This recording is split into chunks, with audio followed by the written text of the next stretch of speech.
Here's a large specimen of seam opal from Lightning Ridge, Australia. Rules in millimetres. Material's been wetted.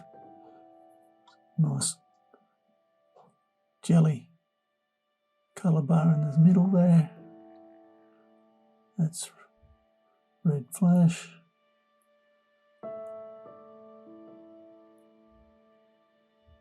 How far it goes in, and that's hard to say.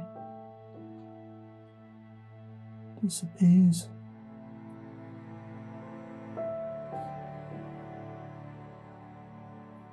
Try wiping some of the water off to see if it gives you a bit better colour. It's on black pot, so it should give you vibrant colours.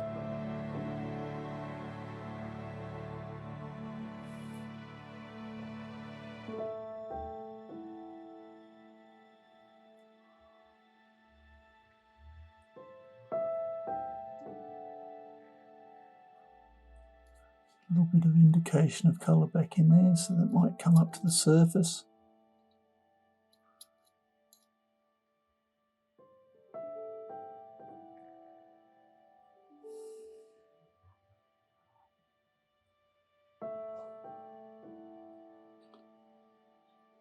Anyway, I hope you've enjoyed looking. Cheers.